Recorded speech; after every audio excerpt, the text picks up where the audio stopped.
7:02. Good. I get another 20 minutes, and then it's another time. Let's do the skin for 20 minutes, and we're good with it. The skin is very small. It's not a big job. Woo! All those hormones.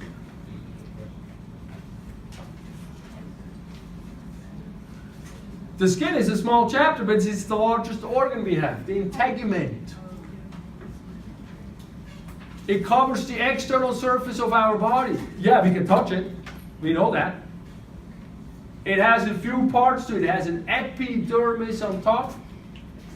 It's got a dermis underneath, and it's got a subcutaneous fat layer below that.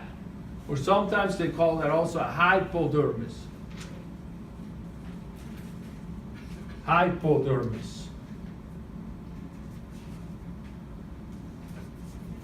The epidermis is the top layer. So if you touch your skin, you touch epidermis. It is made of stratified squamous keratinized epithelium. What the heck? Remember that? Stratified, how many layers does the epithelium have? That's multiple layers. We have simple or we have stratified. Squamous means it's fried egg looking things. It's flat. Those are the flat cells, not cube shaped, not columnar shaped, flat.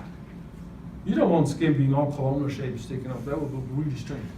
And then we didn't do keratin, but we did epithelium. That means it's an epithelial tissue. The keratin is the protein that makes you be able to have as a leather jacket. It's the protein that makes the skin and the hair and the nails hard and waterproof. So that's why a leather jacket is a helpful thing for us, because that's basically skin, animal skin. There you go. I like SpongeBob. And that's definitely cool, right? When we look at the epidermis, the top layer of the epidermis, the thing, like when I do this, some cells fall off. So the top layers of cells are dead. They're just flakes. And that's great, because when I bump into something, I don't have to get injured. Just things can just fall off. That is actually a really good way of doing it. So it has multiple layers, because on the bottom, right, low, deeper. This is the surface, this is deep. It cannot be dead cells, because those cells have to be made. So down here, we have a base layer they call the layer stratum here. Stratum basale or germinativum. And those cells constantly divide. They always make more cells. And then one of those cells, one of the daughter cells, goes up a little bit, migrates upwards towards the surface, and it starts making keratin in there. So we call that the stratum spinosum, because they look like a little pointy. You can't really see it on this picture. The other pictures show them a little more pointy under the microscope. And then, as more cells get made from underneath, these are pushed up further and further, and we get into a place called the stratum granulosum, because now we have deterioration of those cells. So they're slowly starting to die, and they create granules in them, and you can see those granules, and that's why they call them stratum granulosum. And then after that, they're pretty much dead cells. And they call that the stratum corneum at the top, where the dead cells are, the top layer. And that's hard. Corneum means hard. In the palms and the hands and the soles of the feet are a little bit different. There's a little thicker skin there.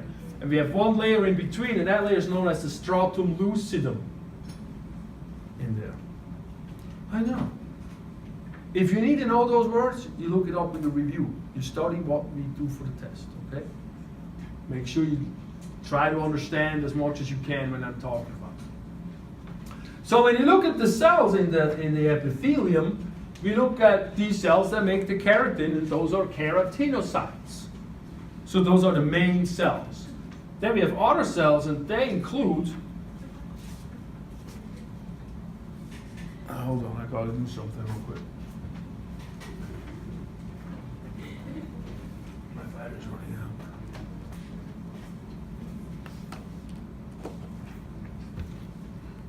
And a keratin, and then we have other cells. Some of them are nerve cells. They're mechanoreceptors. They make sure we can pick up touch or deep touch when we get slapped. We can differentiate that. So we know who's nice to us and who's not. Some of those are known as Merkel cells, not angular Merkel cells, just Merkel cells. And they are mechanosensory cells, and they're mostly found in sensitive areas. Those are actually the ones that are not the ones that are slappy. Those are the ones that can tell, oh, this is a quarter. The fine tactile picker upper. Hold on, I gotta put this in there real quick. Otherwise, I'm just all of a sudden have no more juice in here.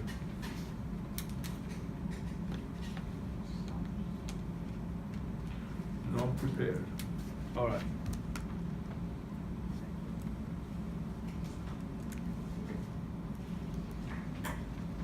Good.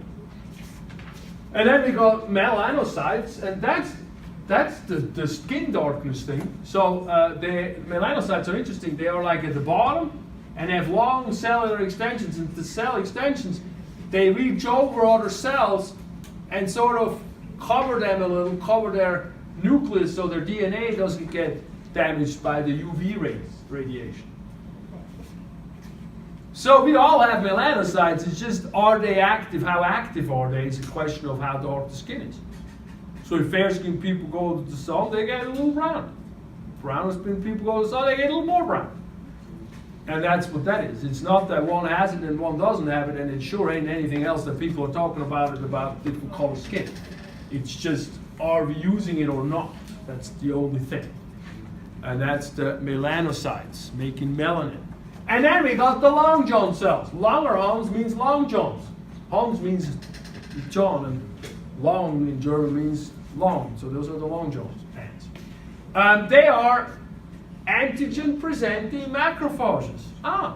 Monocytes. In the immune system, the white blood cells, the monocyte that goes to the tissue and lives there. And in the skin, we call them the Langerhans cells.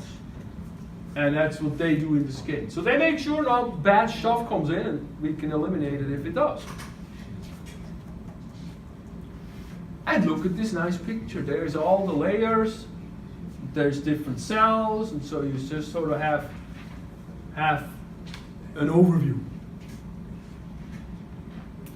Because then we go deeper. And so one function that you've learned in epithelial tissue is it is not, there's no vascularity to it. There's no blood vessels going to it.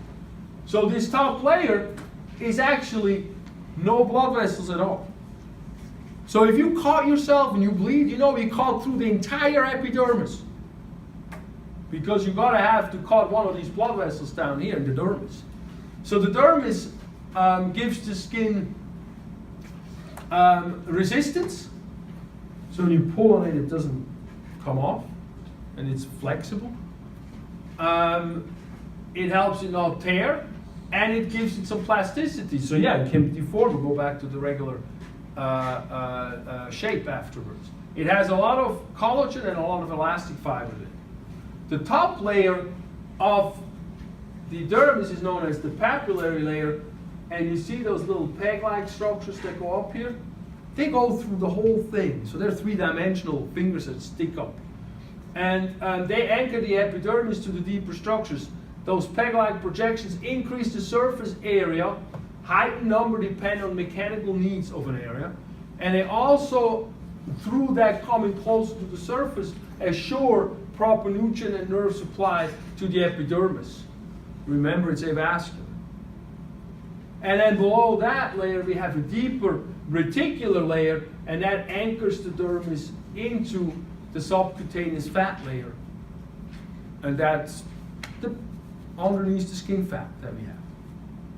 That's a very good protection. We need some of that. It's a good insulation layer there. So that's basically the dermis. Not too much about the dermis. But then it brings us to the function of skin. Well, the skin has a protective function. It protects us against mechanical damage, radiation, and chemical damage. Protein here is the key ingredient. Also, we talk in the immune system. The skin is the first line of defense. It doesn't let the crap go in. It stays outside. So that's the immune function right there. No problem. And then it helps with temperature. Constriction, dilation of the vessels in the skin determines the amount of heat radiation from the skin. If you get a lot of, like I have a lot of blood right here going in, that radiates off. So that gets rid of heat in the body. Also, when it's too cold, we just bring the heat away from it, and we get more pale, and that is also temperature regulation. It also protects the inside organs from not getting too cold. Water balance, epidermis prevents water loss. It's not just the water going in, it's also the water going out. That's not happening. So that's good. What is that? Oh, we have this, the sweat is part of the cooling off system. I didn't mention that. And then sweat is salty. It has ions, electrolytes in it, and that then influences many body functions. So if we sweat too much, we got to make sure we take some electrolytes back in and have something salty. What happens if you drink electrolytes but you haven't been sweating? Does it turn to sugar? No, this body just get rid of it. I wouldn't worry about it too much. I'm more worried about the deficiency. I mean, unless it's Gatorade and then it's just sugar water. Just back to that, right? I mean, that's part of the problem with that. Then it also has sensory function. The skin contains receptor of pain. Well, yeah, you feel pain. Thank God you feel pain when you hit something. Not that you like it. We also have touch, temperature, and pressure in this. And we can communicate. Skin blushing or turning pale. That's a communication tool that we can have with the skin. Not that we maybe want to use it, but it just shows up unannounced. And then from there we have a couple of appendages. We have some glands. We have sweat glands. These are these little wiggly things, and then they go up to the skin, up to the surface. And then we have sebaceous glands. And sebaceous glands are these on the side here. They go into every hair, and they secrete an oily substance rich in fatty acids that helps our skin pliable and provides glossy hair. Provides glossy hair. So that the sebum is like your lotion gland. That's your sweat gland, that's your lotion gland.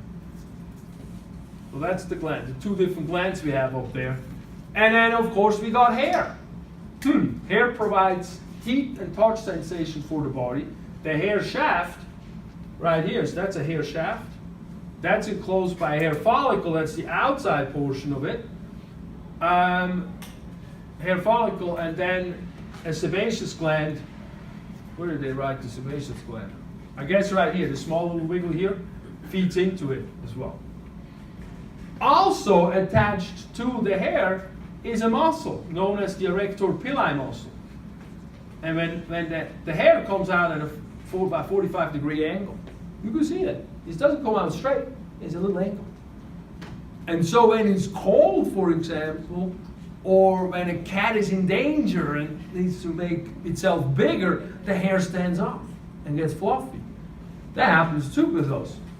And then the muscle stands the hair up and it pulls on the skin, and guess what we get? Goosebumps. So that's the goosebump that we get. Interesting. I like that. That's the goosebump here. The hair bulb forms the hair at the deep end of a hair, the hair papilla, blah, blah, blah. So down here, the hair bulb is, like the bulb of a plant that you put in the ground. That's where the plant comes from, that's where the hair comes from.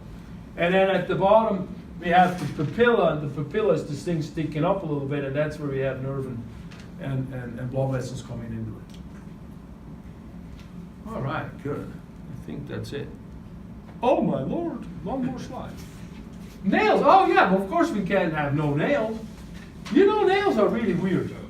I mean, they're great to paint on and do stuff with, but they're very specialized epidermal formations. What they help us with, well, actually, let's just consider you have to pick up something, and you don't have this nail here, and it's just fluffy, and all you have in the middle is a bone. It's really going to be hard to do stuff with. And so it helps us, give us a backstop against the pressure can go against, and then we can grab stuff easier. And so we can pinch stuff easier. So that's kind of cool. That's the nail bed, where the nail comes from here. Anchors the nail. And then we have epithelial tissue where the nail can grow from. You always think it grows like that, that's epithelial tissue. Especially as it comes to the outside surface. Nail protects the terminal phalanges, that's the bone, to the finger of the finger on the toes, and it forms that backstop, which is what we just talked about. Cool, cool, cool. I think that's it.